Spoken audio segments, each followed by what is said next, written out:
እንዳታፍሩ መድኃኔ ዓለም በሉ። በከፍታችሁ ሰዓት እሱን አስቡ፣ አትወርቁም። እግዚአብሔር ሁላችን በቤት ሰብስቦ ስላስተማረን ተመሰገነ ይሁን። ወጣቱ ትውልድ በግብረ ገብነት በፈሪሃ እግዚአብሔር በትህትና ሕይወት የታሸ እንዲሆን ኢትዮጵያ ሰላም እንድትሆን ሕዝቦቿን በሰላም ወጥተው እንዲገቡ እግዚአብሔር አምላካችን ይርዳን። ደዌውንና በሽታውን ያጥፋልን። በእውነት ከዚህ በላይ መታደል የለም። እግዚአብሔር ቤቱን እየሞላው ነው።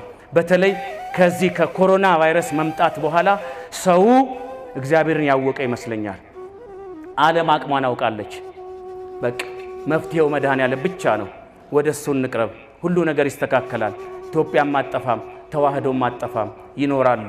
እግዚአብሔር ከፊት ይቅደም፣ ከኋላ ይከተለን። ምድራችን የበረከት ያድርግልን።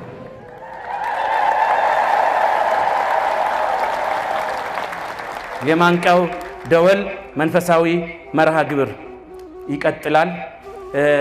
እየተከታተላችሁ ነው። በገዳማት በአድባራት በገጠር በከተማ የምናደርገውን ጉባኤ 60 ሚሊዮን ተከታይ ያላት ቤተክርስቲያን ናትና ቅዱስ ሲኖዶሱ ባቋቋመውና በከፈተው ኢኦቲሲ የቴሌቪዥን ጣቢያ የሌላ የዓለማዊ ከምታዩ ራሳችሁን እሁድ ጠዋት ከ4 ተኩል እስከ 6 ሰዓት ድረስ በዛ ይተላለፋል። መርሃ ግብራችንን እንቀጥላለን፣ እንበረታለን። በየቤተ ክርስቲያኑ የመጣ ወጣት እየሰለጠነ ይመረቃል፣ እየሰለጠነ ለተዋህዶ ጠበቃ ይሆናል። እመኑኝ በዚህ ዓመት ውስጥ ከኦርቶዶክስ ወደ ፕሮቴስታንት የሚሄድ አይኖርም። የሚመጣ ግን ይኖራል። ድል ለተዋህዶ ነው።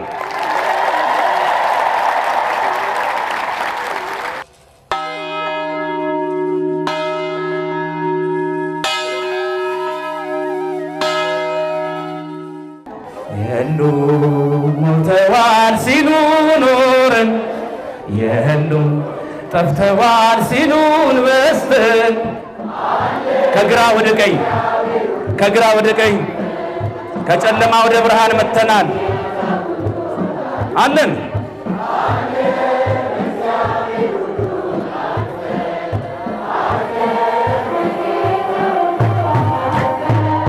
የሉም ሞተዋል ሲሉ አይታየም። እስቲ ከግራ ወደ ቀኝ አንቀሳቅሱ።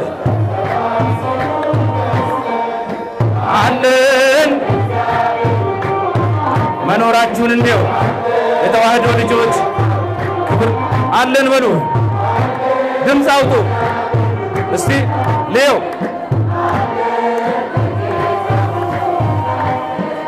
ለካ ሰው ስለሮጥ አይቀድምም፣ ጉልበታም ስለታገል አይጥልም።